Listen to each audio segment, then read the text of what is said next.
I want to also say thank you to Jeff. You read a review from a prior book, Best Man, which the existence of, I very much owe to Jeff Harrison's Incomplete Knowledge, a book which showed me the scope of what one really could write about. So Jeffrey, again, thank you for that. My new book, Field Light, is set very much in the Berkshires. It looks at the social, cultural, political history of the period, and it sort of asks the question how one can know history and how received history can become personal history, and the intertwining of a story in a sense that one can't know one's own personal history without knowing the history in which you live. So I want to show the, let's see.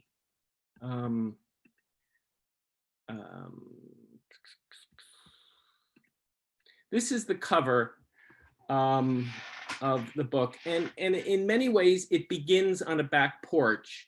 This photograph was taken on the very same back porch where I often sit. This photograph is from about 1920, 1922. And the characters, the owner of the house is Peggy Cresson. You wouldn't know her, but her father, Daniel Chester French, sculpted the Lincoln Memorial just up the street. This is her husband. This is the granddaughter-in-law of Harriet Beecher Stowe, Hilda Beecher Stowe. This is her sister, Gertrude Robinson Smith, who was a founder of Tanglewood. So why the Berkshires? Well, one, I happen to live there, but it's an area that's very rich, not only with artists, but social justice. I mean, if you think of the fate, well, first of all, of the Beecher Stowes, and Lyman Beecher Stowe being one of the first abolitionist preachers, there's a great tradition, and I'll read you a poem about the freeing of slavery in Massachusetts, which occurred really just 5 years after the American Revolution. And certainly the tradition of the Lincoln Memorial and all that the Lincoln Memorial has come to symbolize. But in a very specific way, I had a copy of this photograph in sitting in the same place where these people were sitting nearly a century ago. I began to wonder, what were they talking about? What were they thinking about? And in a way that the book is written as one continuous poem, although there are some prose sections, and actually there's a middle section written in dramatic form, but it's meant to read continuously, and but it takes its impetus from this very porch, and just thinking about having this marvelous entree to a piece of history 100 years before. So I'm going to read a few poems. The titles are not actually titles, but place and time designations. So the first poem, it begins, the book begins and ends stopped at a railroad crossing. These railroad lines don't exist today, but in my mind, the older railroad lines exist. So this begins in the year 2018, Glendale Crossing. Dusk, a freight train crossing the road, out of the dusk back into dust, once out of the east and into the west, a long delay. In Worcester, it won't reach Pittsfield until long after dark, and won't take him where he needs to go. A lone driver stopped in his auto, a flickering of metal, and the low sun behind him spotlights the cars, car by car, Providence, Worcester, Boston, Albany, New York Central, Providence, Against the deepening sky, he sees the horizon hauled by the train. Its pulsing click-clack, rusty wheels, the strained axles singing of tonnage. The train men know this crossing, its lights and switches, the couplings and uncouplings, maze of tracks, maze of mistakes. Stalled the flashing arm before him. He's held up by the train, held in place, this place. How long? He doesn't know. Before him, it's signaling bells, endless bells, not chimes, not carillons, bells. And the occasion for buying this house some 30 years ago, a poem that begins, or the designation of it is 1991, State Office of Mental Health downsizes asylums. Inmates wander off. And 1991 was very similar to a lot of what we're seeing in New York right now, where a lot of people who really need structure and need supervision have been somewhat recklessly abandoned to the city.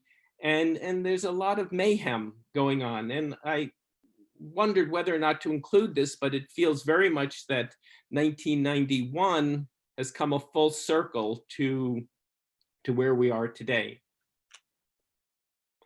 In my New York office, phones constant ringing, my then wife's panic call, an insane playground stampede, mothers crashing strollers, stuffed bears, shoes, dollies flying, the sandbox where the kids play. A man shits and grunts, then paws at it like a cat. Who are these people? I confess, I signed the physician's petition, lobbied Albany for a plan to free the state patients with a new Bill of Rights, an emancipation proclamation, old guard docs surrender. I tried to do right, trying to keep everyone happy, keeping instead everyone's unhappiness, making me feel criminal. He rose up right out of the sand, lost a blanket, nearly lost the kids. Enough melting pot. We need to get away, get away. You need to do something, do something. You've got to do something.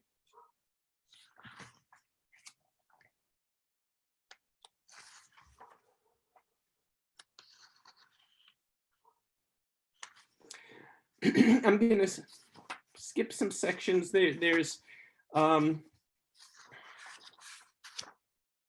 I want to read a section from the back porch. Photo as Rorschach is the designation. This New York Jew sits just outside their picture, that is the picture of the back porch. Could a Jew fit in here? Much easier to be a Jew in New York.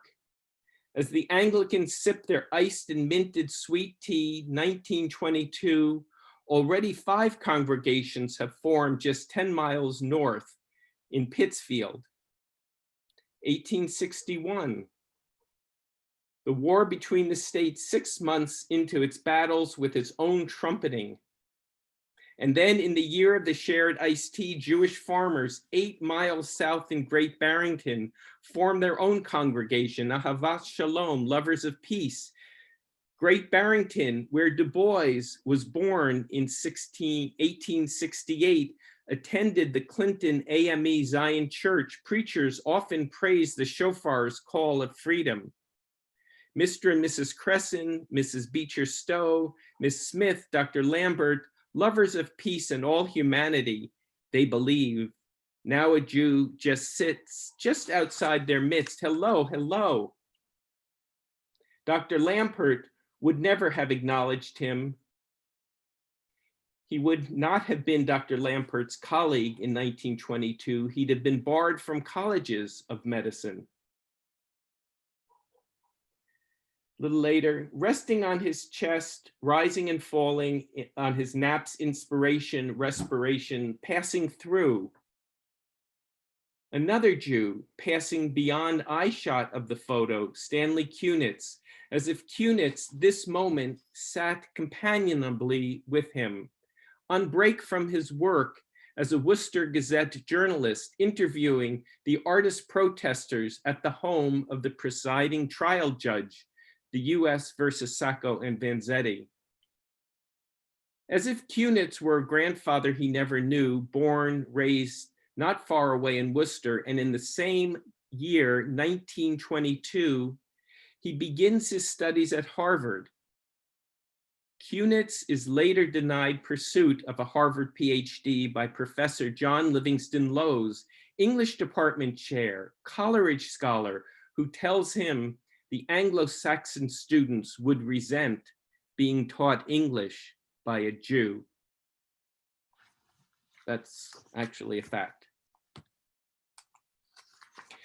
So confronting history in the Berkshires is often about driving around and just encountering things. There's a passage I had mentioned, Sacco and Vanzetti trials, but Patty Hearst, you know, her grandfather really made that trial. Patty Hearst took refuge in the Berkshires. I'm not going to read that. I'm going to read a poem to W.B. Du Bois, which ends, by the way, with a very racist letter similar to the Kunitz statement, or the Kunitz quote. More history dumped right in front of me. Here it's everywhere, can't be avoided. Good to poke around. I slow, W.E.B. Du Bois, boyhood home site, a swerve off Route 23, empty parking lot. Why have I never visited? This site where a family lived just outside town, how far do lines reach? Where does outside begin or end? The site itself seems lonely, a loud sign just beyond. Respect your neighbors, don't veer off paths. Some anger lingers, but through the fragrant pines, the cedar's dusk, a boulder, a bench, a marker, no house or hut at the edge of the cornfield. Quiet, just after the Civil War, a town far north of the line of separation, safely a century into land-owning freedom. Black and white children play recess tag together. Color line quiet enough, but one child slight, just one, the veil appears out of nowhere. It is everywhere. The invisible divider, cornfields beyond the pines rattle in winter. Town churches send him to Fisk, to Nashville's first loud lessons of Jim Crow, the house behind the curtain of pines dimming, and finally at Harvard, not of it, 1895, first doctorate to a person of color, where he's made to repeat his entire course of undergraduate studies. He returned to Great Barrington to bury a wife, later a son. Where does he belong? Drawn to the house, it's gifted to him, but never moves back. A lonely childhood, he dies in Ghana, and the very next day, King proclaims the dream. It is 1963 at the Lincoln Memorial, the proclamation a century old. In 1922, at the memorial's dedication, Du Bois can't forget, colored, seated apart, sees the 19-foot statue looming, sees a temple of compromise, honoring the Union, not emancipation. Can't forget the letter sent to him from a Clark University history class. What teacher allowed it? Quote, will you please tell us whether or not it is true that Negroes are not able to cry? Is it true? Unquote.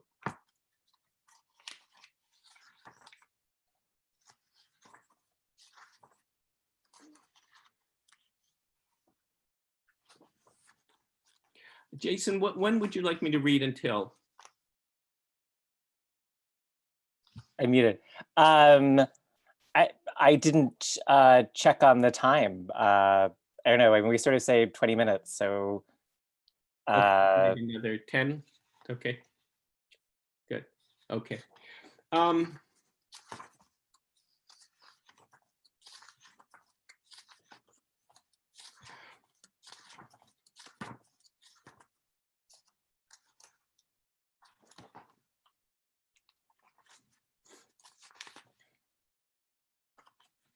so I'm going to read a poem. It takes place in two time frames, 2018, 1781. Now, it refers to a character, Adam, who's a caretaker, who's part Native American, part descendant of the President's Adams, and also related to W.B. Du Bois. I always say, cover the weeping bruise, apply ointment and a bandage. Adam says, show the bruise to air and sun and rain. Air's the best salve. Adam says, show the wound, let it tell. Words in the air bring light, words in the air bring freedom, to bruise and wound, to break and burn. Eyes burn red, and breath gasp the mangle of injury, if wind can carry word. Which wounds to cover, which expose? The wound became the hero. Long ago, Adam's Auntie Mumbet, step-great-grandmother of Du Bois, born into slavery 1744 in Claverick, New York. Peter Hugenbargen's farm, at age 7, given to his daughter Hannah at the marriage of John Ashley and moved to Sheffield. She married, had a child, little Bet. Her husband did not return from the Revolutionary War. Vile-tempered, Mistress Hannah one day aimed to strike little Bet with a hot shovel. Mumbet interposed, took the shovel blow to her arm. All winter the wound festered and oozed, and she refused to cover it up. Asked what had happened, she'd reply, ask Mrs. She heard the newly ratified state constitution, read in public in Sheffield Commons, insisted, I ain't no dumb critter, won't the law give me my freedom? Found her way to a young lawyer, Theodore Sedgwick, in nearby Stockbridge. With another slave of the Ashleys, Sedgwick argued her case for freedom, Brom and Bet versus Ashley, heard before the County Court of Common Pleas in Great Barrington in August 1781. The jury ruled in Bet's favor, and after, slavery banned in the Commonwealth of Massachusetts and her freedom. It's quite remarkable to think this took place just a few years after the American Revolution.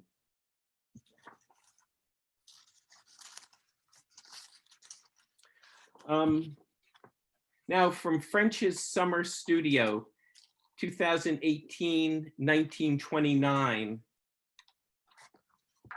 A view of the field like mine, once crop, now vista, French walked the studio porch.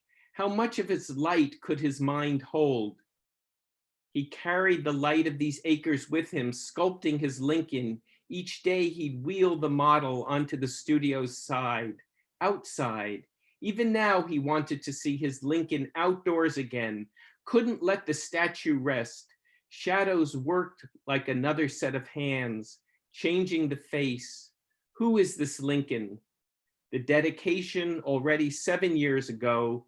He remembers sketching, sculpting, resculpting. His hands were thinking to hammer emancipation into stone, to etch light into the nation's memory and future.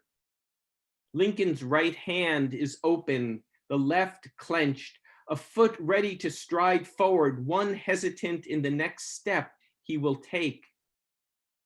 Light from his marble eyes filled the studio. Where would it carry his words and deeds? The sculpture often hovered above itself.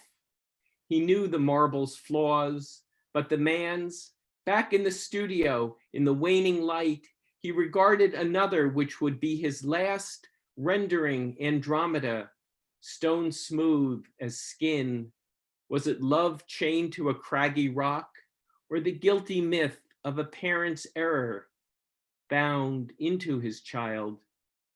He watched Peggy, watching the nation honor him, her sculpting many successes, but Andromeda's chains were thick and heavy.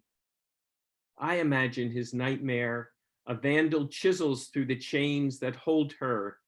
She disappears into the sky of many stars.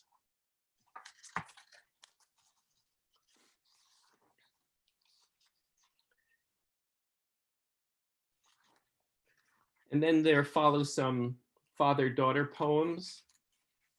But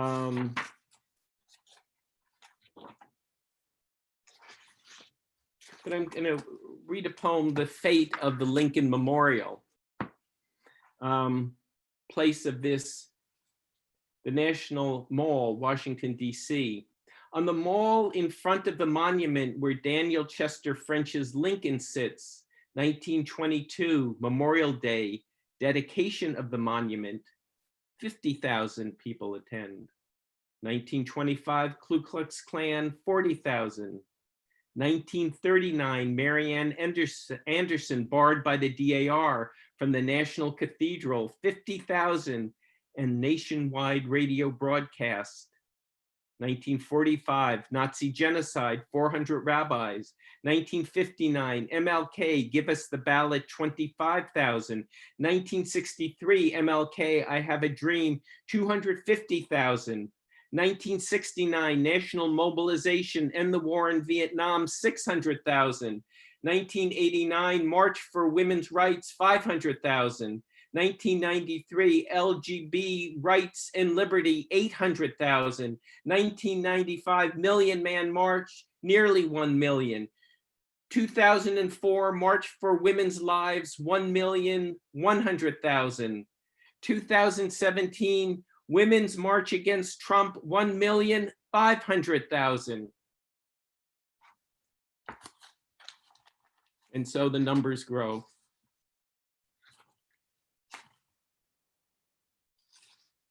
And just to remember Lincoln's first inaugural address, Monday, March 4th, 1861, a brief quote, "We must not be enemies. All over this broad land will yet swell the chorus by the better angels of our nature." Let us hope that's true. And I'm going to end back at the railroad crossing. The last day, summer's end, waiting again at the crossing. The blinking stops, the bells stop. If bells of the thin arms silently swings up, teetering, it points to the sky. The train's last echo slows, and beyond the field sky, he walks on, if into sky, closer to, visions of, pulled up, lifted through, rise up and hear the bells, the unremembered, unnamed, the far train's engine out of the west lows, a single to Keogh bestowed, a dark car behind, honking impatience, get on with you, speeds around a spattering of gravel fall, progress, into the dusk dim road, the dust grows tall. Get on with you. Thank you.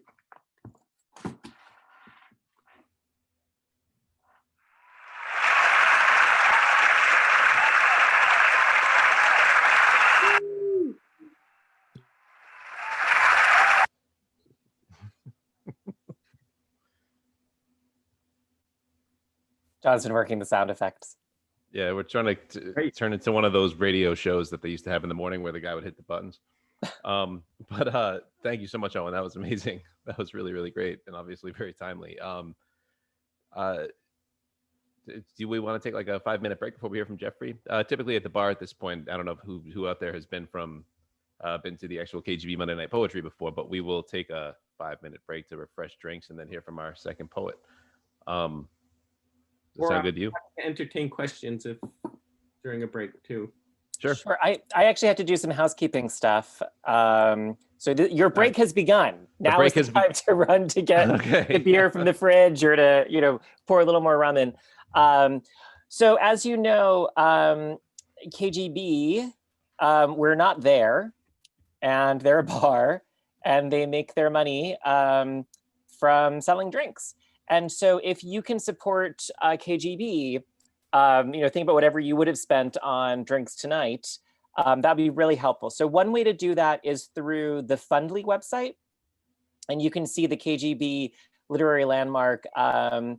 And these give you, if you make a donation through Fundly, at $15, you have 2 drinks waiting for you when we reopen. $25, you have 3 drinks open. This goes through a bunch of different levels. If you get to 50,000, you have a running tab of 45,000. You'll get back 45,000, which I think is a lifetime supply of alcohol. I think that is actually a lifetime supply of alcohol. But anyway, that is the Fundly website. And so if you go to KGB and you hit that, you can, donations are really appreciated. And Lori, who's been directing the programming at KGB, and Seiji, our bartender, and Dennis, who started the bar in the first place, are really relying on the support of the series like this continuing to kind of be generous and care. And then the second way is if you'd like to make, if you're going to donate something less than 15, here is the Venmo code for KGB. So if you hover your phone over that, your camera will automatically open the Venmo. And if you don't have Venmo, then it's better to go back through the Fundly. But those are the things that we're counting on. KGB Bar has been cleared to reopen with 11 people. So we're kind of watching and waiting. We're going to see what happens. But the city has allowed indoor dining, and we are up for, there may be a return, but we're pretty sure that even as we start to bring back in human contact, and I feel like we like IRL used to be funny, like right in real life, but now like sort of Zoom is our real life.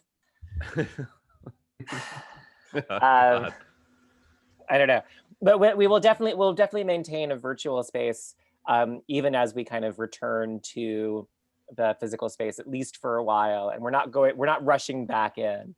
We're kind of taking our time. But if you can make a donation, this is like the NPR pledge drive part. If you can make a donation to KGB, it's really important to keep this particular space alive and waiting and there for us when we go back. You do have to buy a charcuterie board when you go there now. There's a rule about buying food with drink in New York City restaurants. So I thought I would add that. Thanks, Jason. It goes back. There's like a governor, and there's like a sandwich that's named for him that they like would just, because right after Prohibition, like you had to, or maybe it was right before Prohibition, you had to be able to order food along with drink. Yeah. But they just kept like 2 sandwiches, and they just like, no one ate them because they were disgusting, but that was food. Like if you had the sandwich on yours. So, but the charcuterie board sounds really good. I'm sure it's fine. And the KGB bar used to be a speakeasy itself anyway, so it seems like kind of the place to be once. But yeah, 11 people is pretty small once you factor in the readers and their, but it's pretty. We'll keep everybody posted, so stay on the mailing list. And is anybody actually, if anybody wants to say, you certainly don't have to, but one of the cool advantages we found of this is that we get people from like all around the globe even who can come that normally can't because they're not in New York City. Is anybody here from outside or far outside the city? Bill. Yeah. Yes. Right on. Nice. All right, nice show of hands. It reminds me of like in class when you ask the question. It's like, I don't want to talk, but I'll put my hand up. San Francisco, I see. Washington, D.C. Nice. West that's great. That's Chicago. What was I that? also, if we start up, Say it. maybe wait for you to get back. It's really great to see also some of our previous readers here That's always exciting to see as well. Like I think I saw Esther, Bill, Dennis, who else? Great community here. Elizabeth Coleman. Yeah, Elizabeth. And did you announce next week's readers? I did not. Do you want to do that? Yes, let's do it. In fact, I'll pull up the whole season. Thank you, Owen. You're welcome. Is that Ginger? Yeah, very nice. Thank you so much. I just love that picture so much. The front. We found those, maybe a 5-year-old postcard, maybe 10 years old. Or What?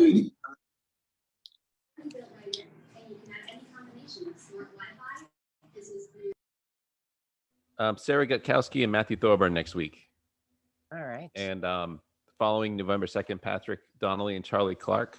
Then there's a Slapping Hollow Hall press reading. Amy Lemon, Lynn McGee, Susan H. Case, and Margaret Stever.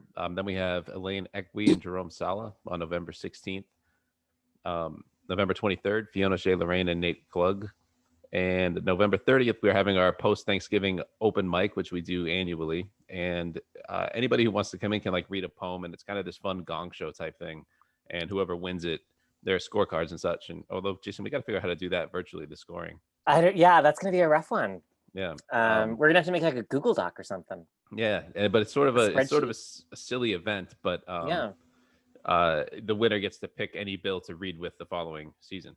So yeah, if you want to, well, we can actually start taking signups now. So if you want to come to the open mic, you can in the chat just either privately send to me or Matt or John or Jada your name and your email address, and we will put you down for the open mic. And our rule is 3 minutes, right? 3 minute reading. Yeah. 3 minute reading. Yeah. And then the gong goes off. Oh, and Jada, do you want to say where to find us on social media? Where to find us on social media? Our Instagram handle is KGB Monday Night, all lower caps, all together. KGB Monday Night, and I have the Zoom link is in the bio, and all future lineups and information will be on the Instagram and Facebook. I'm gonna put up a new post of next month's readers, and also I put up in our account that we also have the full live video transcripts of each week's reading for this season. So if anybody wants to check out past readings or this reading's that's about to be put up for this week, you can always check on Jason Schneiderman's YouTube channel. All right, John, shall we? All right, let's do it. So thanks again, everybody, for coming. I mentioned this in the beginning in the chat, but this is year 23, season 46, episode 8 of KGB Monday Night Poetry. It's been going for a long time. It's had so many iconic poets. We just thought it was a great idea to try to keep this going, support the bar, and then hopefully get back in there whenever it's safe for everybody. So thank you guys for coming. And we have a really fantastic poet up next, Jeffrey Harrison. Jeffrey Harrison sees the miracle that hides beneath seemingly commonplace things. He uses journalistic inquisitiveness to make metaphysical discoveries about daily experiences, arriving at serious, revelatory, clear-eyed truths. His work reacquaints his readers with the sense that we don't need to invent our way into wonder, that the things and experiences that make up our day are strange, fascinating, and even suspect in their own right. Some things can lose their magic simply because they become familiar. Harrison's poems bring us back to the magic with careful attention and contemplation. They urge his readers to recognize it was never far off to begin with, that it just meant another frame of mind. His poems are serious, peaceful, smart, and loving. He's the author of 6 full-length books of poetry, The Singing Underneath, Feeding the Fire,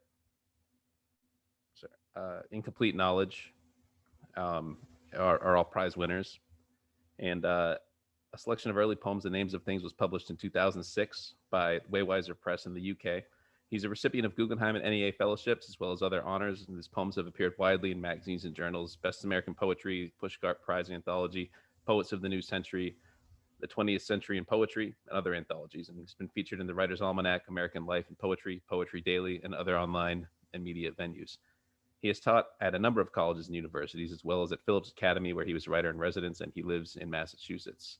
Here is Jeffrey Harrison. Thank you, John, for that intro. And thank you, both of you, Jason and John, for having me. I know that I see friends, I see a high school English teacher, poet friends, friends from college. None of them are well, some of them might be in New York, but many of them aren't. And so they don't really know what KGB Bar is like. And it's a really wonderful place to read. I've read there a couple times before. It's a really intimate, kind of hip place with bright red walls or dark red walls. Am I remembering that correctly? Yeah, that's kind of why, like, Jason's got the virtual background and I just put on a red light bulb. So it's a little bit of a cheesy replica, but yeah, it's create that atmosphere. It's very fun to read there. And someday we will do that again, but this allowed other people to come. So that's great. And I have my own beer. So anyway, I'm going to read from this new book. It's called Between Lakes. I could share the cover, but I'm just going to hold it up. That painting is by my brother, my younger brother. It's hard to see, but nice to get him on the cover of the book. We've been meaning to do that for years, and we finally got that together. So the book is divided into, anyway, I want to thank Owen for that powerful reading. And it's, expansive, historical, social, in ways that my poems really aren't. Mine tend to be more personal. And I know that Owen writes those kinds of poems too, because I've read them.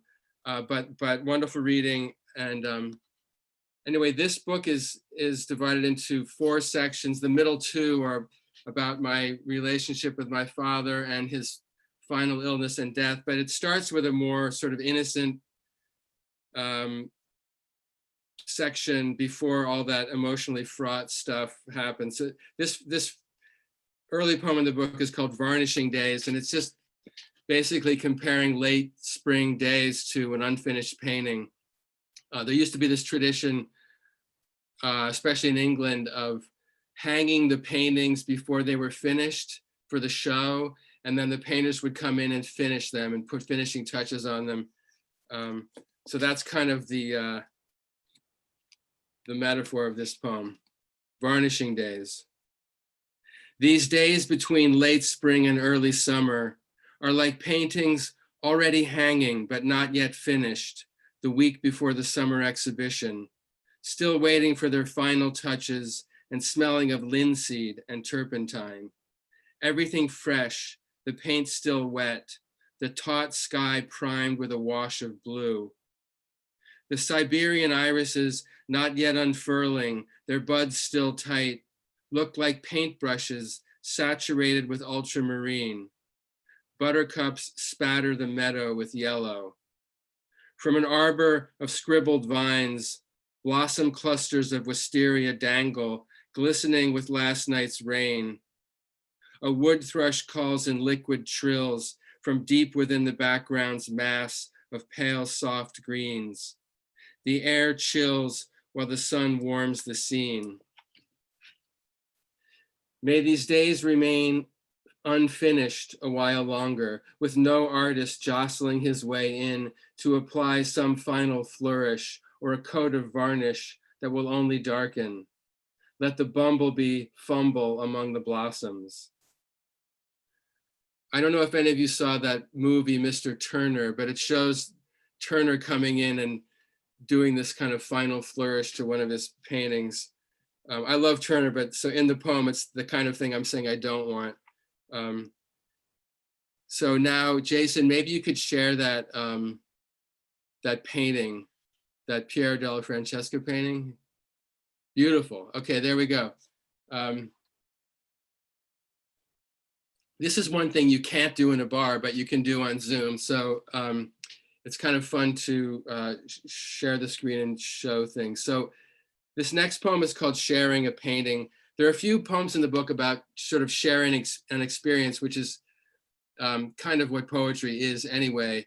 But this is about looking at a painting. This painting was visiting the Boston Museum of Fine Arts from Italy, and a friend of mine who actually is a painter and a writer and I were looking at it, just sort of tossing out ideas about it.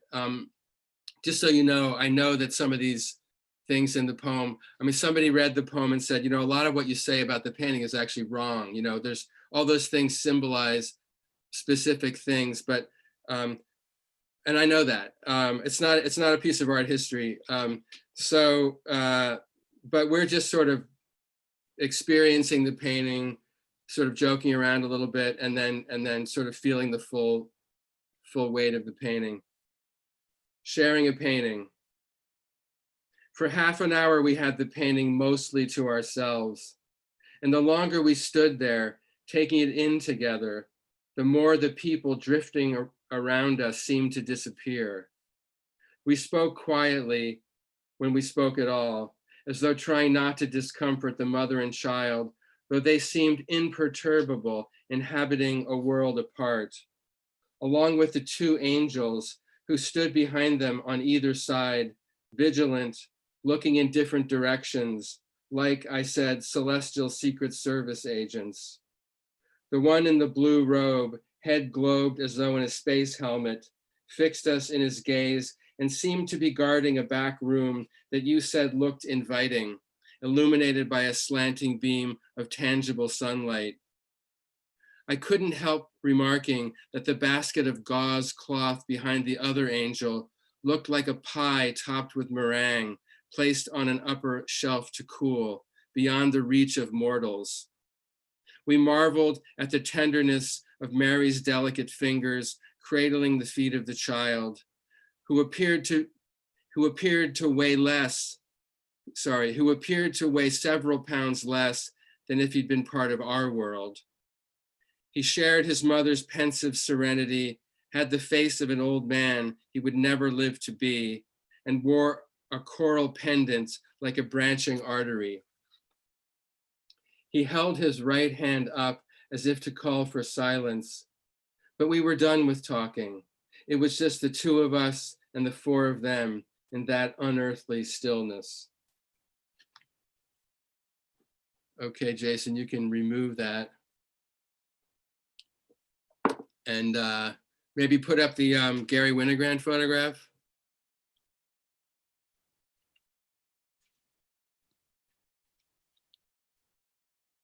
So this photograph is by Gary Winogrand. I saw it at the Met a few years ago. It's from 1960. It's called New York, circa 1960. And this poem, it's a couple pages long, but it just sort of goes through a train of thought about the photograph. Girl carrying a suitcase. Younger in the photo than my daughter is now, 18 or 19, the same age as my wife when I first met her. She would now be not quite old enough to be my mother, more like an older cousin I saw only in summer and would steal glimpses of or find ways to be near. Just as I kept circling back to this girl's photograph at the exhibition, to study again the way her body bends slightly to the right, to offset the weight of her fabric-covered suitcase against the lighter raffia bag in her other hand.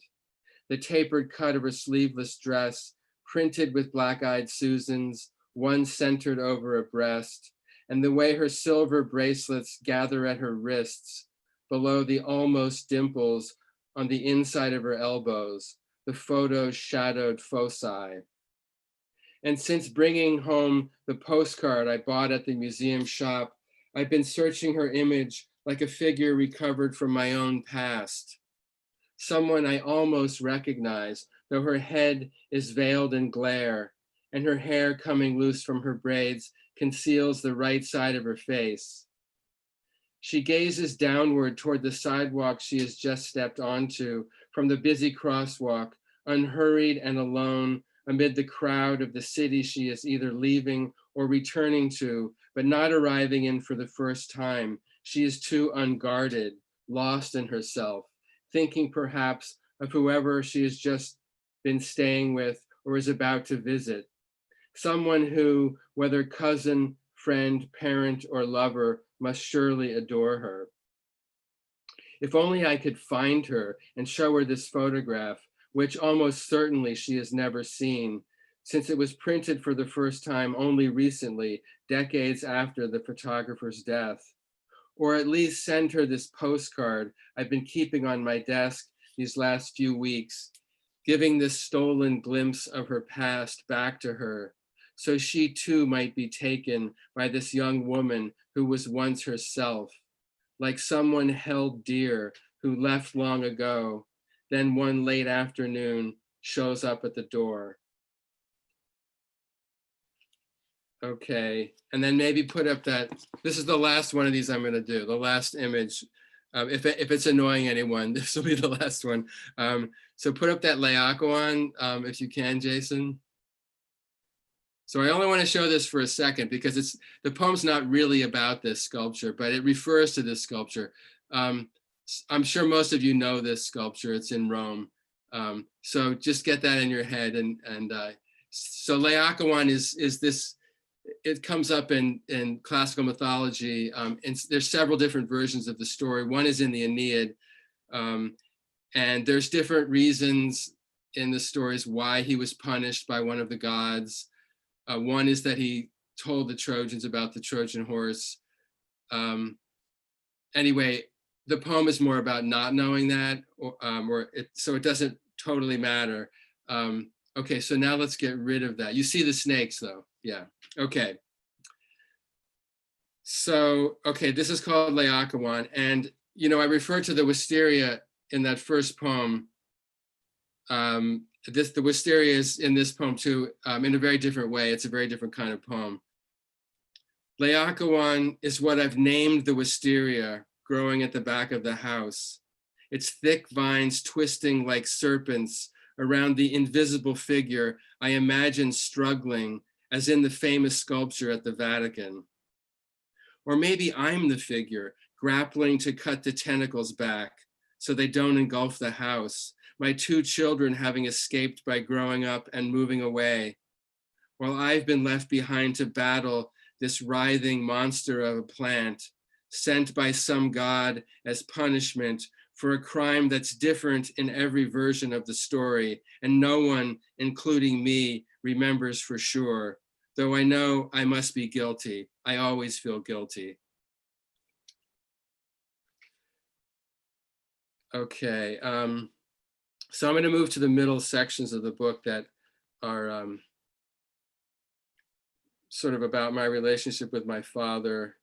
I'll read a couple of those. Well, since one of my high school English teachers is here, I will read this poem that's sort of tangentially about high school. It's called C Student.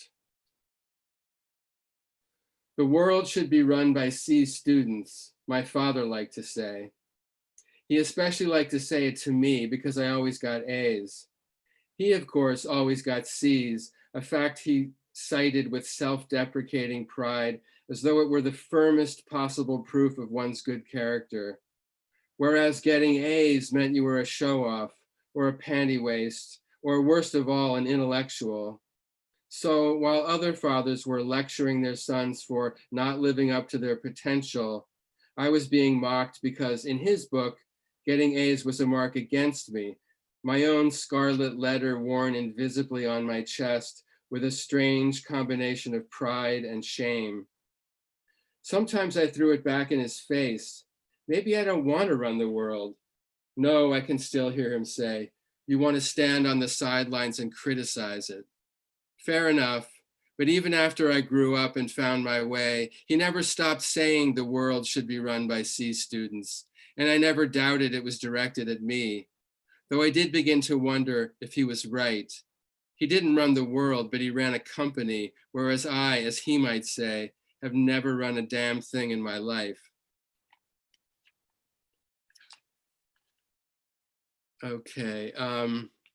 And I'll read this one that's sort of similar. It's called Higher Education. Antioch, Berkeley, and Columbia were the ABCs of colleges my father said he wouldn't pay for. Breeding grounds for radicalism, he called them, as if their campuses were giant petri dishes spawning toxic cultures.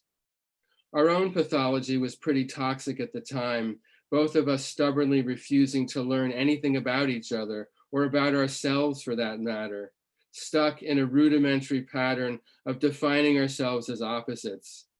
I wouldn't even look at Kenyon, his beloved alma mater, despite its long tradition as a school for future poets. I hadn't read a word of Robert Lowell or James Wright yet, but I'd read Ginsberg, and the first stop on my college tour was Columbia, and that's where I ended up going. And my father, to his credit, must have seen it was the right place for me, or at least was unavoidable. So he let me go, and he paid for it. And the only price I had to pay was when I was home on holidays to suffer his barbed commentary about the very education he was financing, which ironically had to do with the core values of Western civilization. I can't remember, is forgiveness one of them?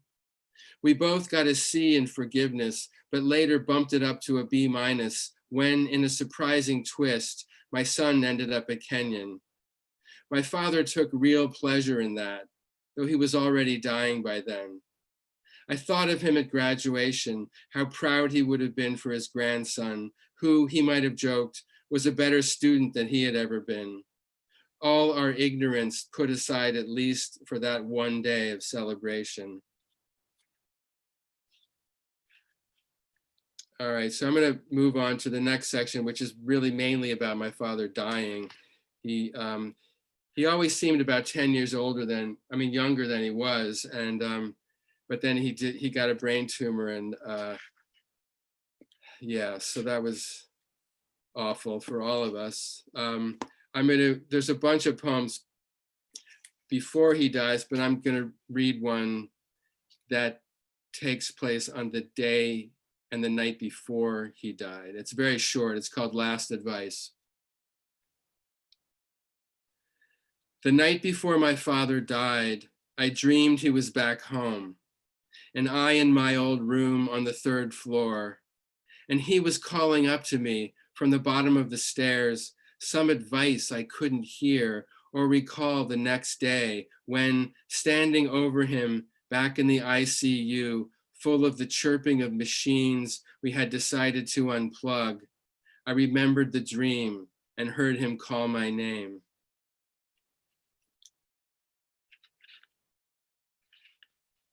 And then this is called Departure.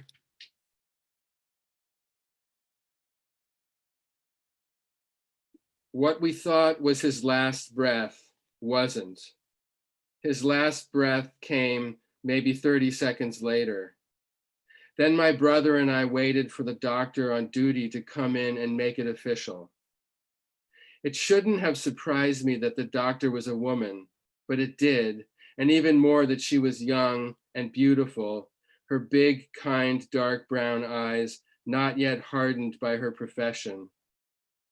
She said she was going to give our father his final exam, which made it sound like a test in school. She busied herself around him, then filled out some forms, recording the time of death. It was confusing to be distracted by her beauty just when we were crossing into the vast country of fatherlessness, as if we were abandoning him as soon as he left us. She lingered a moment to ask if we needed anything else, holding us once more with those eyes so deep and alive. I finally said no, thinking, don't go, don't go. I forgot to look at the clock. You can blast a horn. I won't read that many though. Here's another short one called Father's Day. My first fatherless Father's Day came a little too soon after the funeral. Plus, My wife and kids were out of town, depriving me of my own fatherhood and rendering me temporarily wifeless. When I called my mother, she wasn't home. Please leave a message, said my father's voice.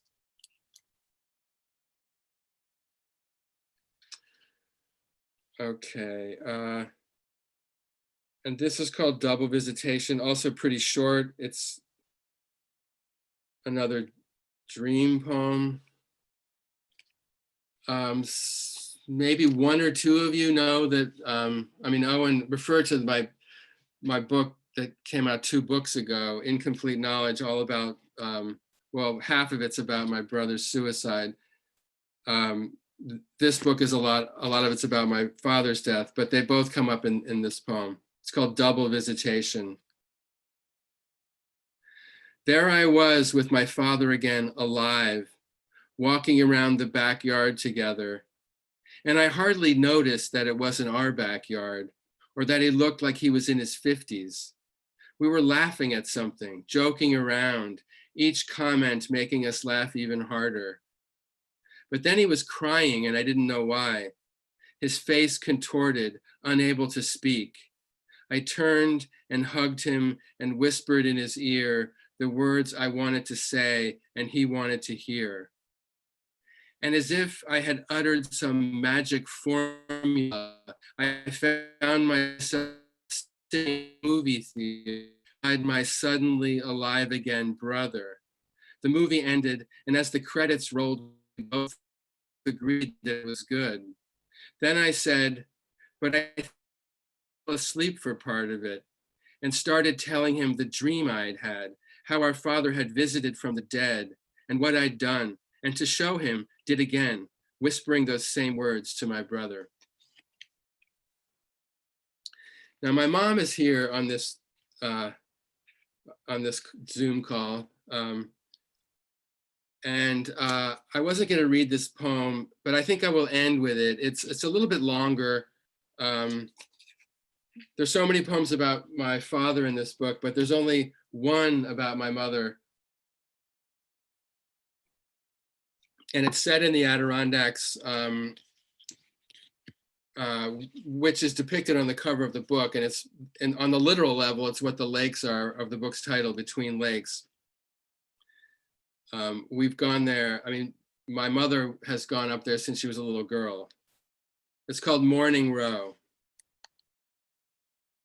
I push my mother out for her morning row, and she maneuvers her guideboat so the bow points toward the other end of the lake, and then begins, one oar creaking in rhythm and both dripping as she lifts them out of the water for each stroke.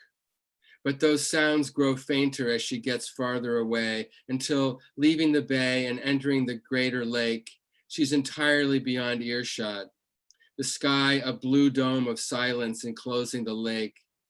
Though her oars still keep the rhythm visually, sunlight flashing off their wet blades like a signal.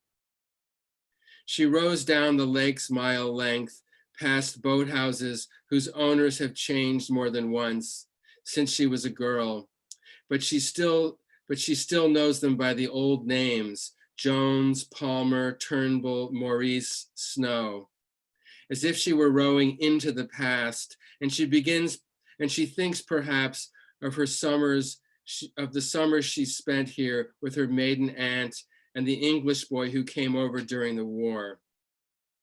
Now she is getting smaller, passing the point tufted with watergrass halfway down the lake, until she becomes a light speck moving along the far shore before disappearing altogether under the mountain. She is still adjusting to life without my father, who just 2 years ago would have been the one waiting on the dock to pull her up. She was here when he sent the almost daily letters of awkward courtship I found bundled in the attic. Now, 6 decades of marriage ended, she's here without him again, writing him letters that can't be sent, and I'm not going to read, except maybe after. And just as I begin to imagine life without her, she comes back into view, small as a water strider, her white hair like a handkerchief against the lake's blue. And as she moves slowly closer, zigzagging a little, I remember how she's always claimed that my birth in mid-October was the easiest of her 4 children because she spent all summer up here rowing and was in fabulous shape when she went into labor. Now it's inconceivable that I somehow came out of her small body, but of course I did, and soon was brought up here, and a few years later, I was learning how to row in an Adirondack guide boat, just like the one she's coming toward me in, its varnished body glowing in sunlight. I remember splashing the water with the oars and bashing my knuckles because the handles crossed and you needed to put one hand over the other.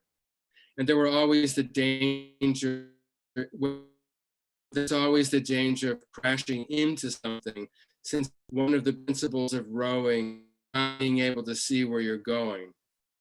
My mother called instructions from the dock as I call to her now, left oar, right oar, then pull the boat up the slip and sit on the bow, keeping it steady as she climbs out, taking her hand until she finds her balance. Thank you.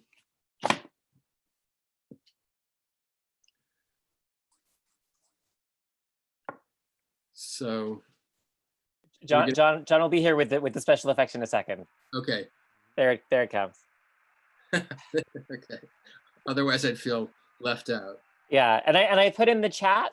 If you go to the chat, I put in links to order Owen Lewis and Jeffrey Harrison's books through Bookshop, which supports independent bookstores. So if you order it through Bookshop, you're not.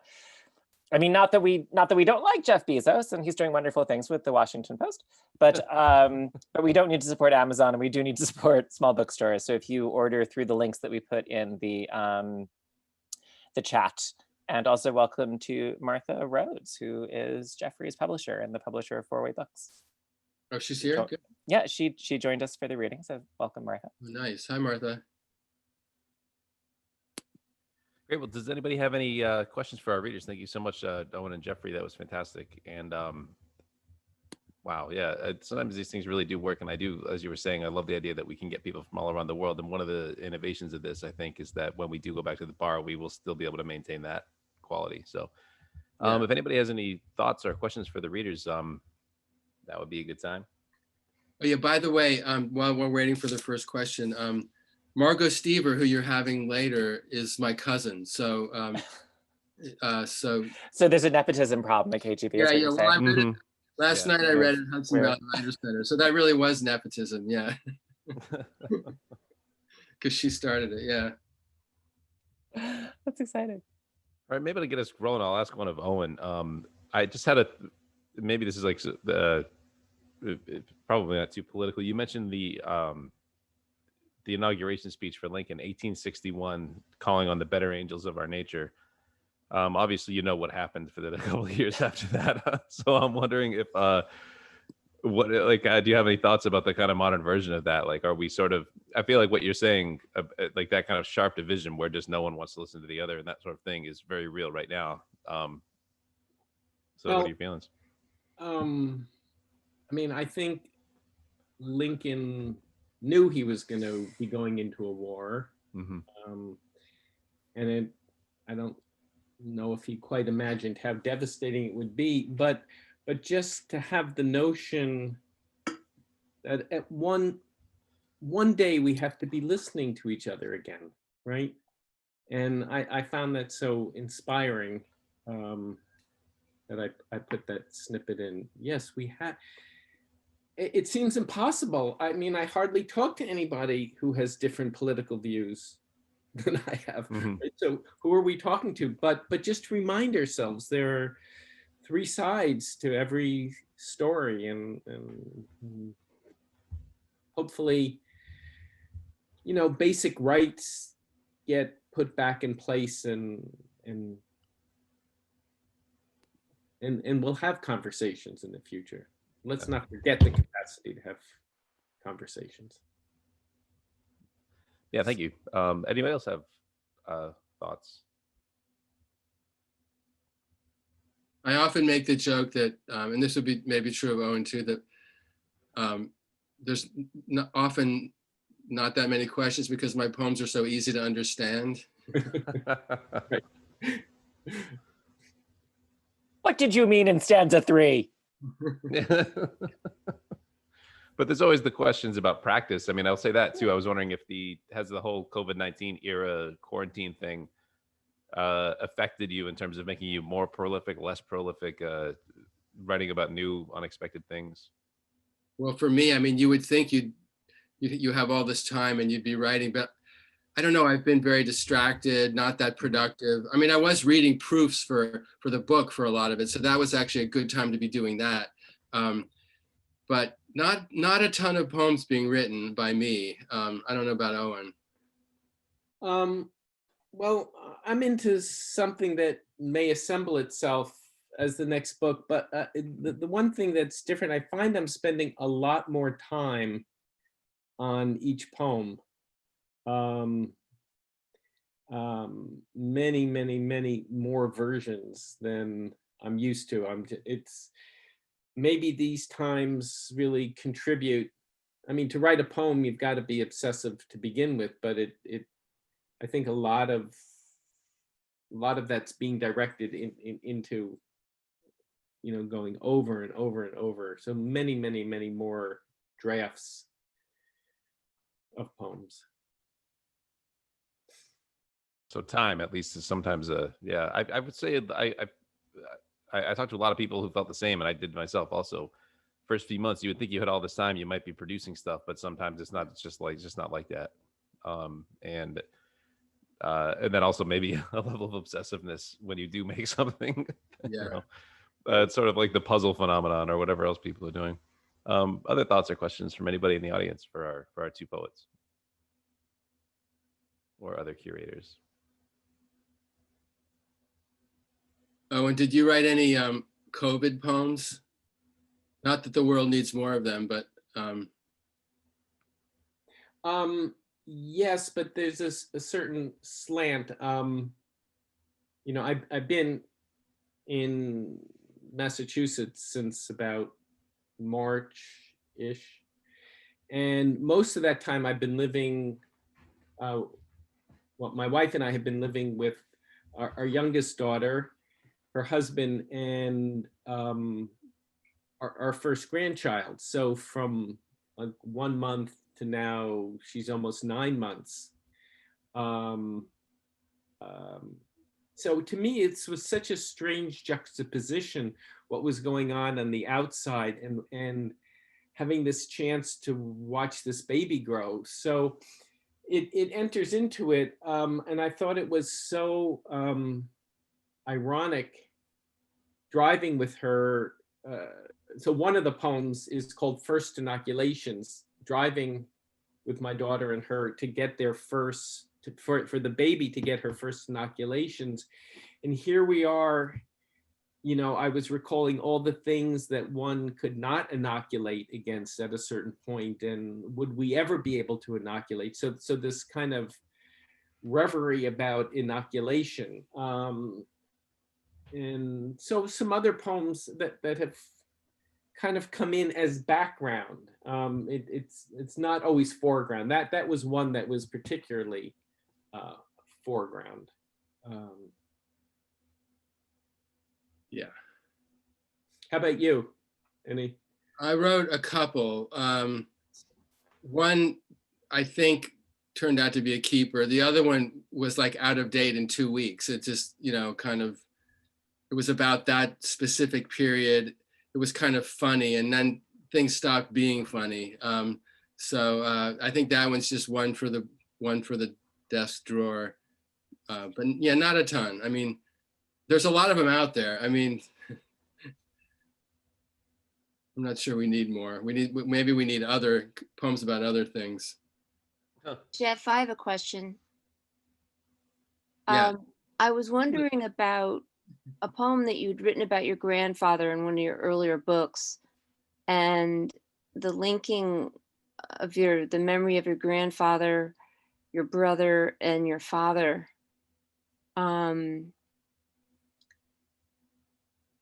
I hate to use the word nostalgia, but that's the word that right now comes to mind, but it seems that I feel it coming on.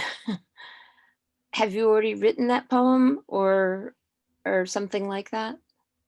So wait, are you referring to a specific poem from an earlier book? Yeah. You remember which poem it is? No, but I remember about the rusty nails in a jar in the windowsill. Okay. That that's not doing it for me either. Anyway, I'm glad you're here. I didn't know you were here until you asked your question. That's great. Good to Okay. see you. Yeah, I don't know. It's a mystery where poems come from, and you know, whether you're going to write about something again or yeah. I'm not sure I totally got your question, but I guess it's really just about mortality. yeah, well, that's always going to be around. Yeah. Not necessarily. I think if we have a couple more years of this. Yeah. Yeah. Well, I know it is a subject that doesn't really go away. So, and it becomes more and more of a subject for all of us. So, yeah, you can't really avoid it. So, but you know, there's other things too. There's you know, beauty. I mean, there's the world. So, Thank God. yeah, yeah. So you write about both. You write about, you know, whatever you can. I mean, yeah.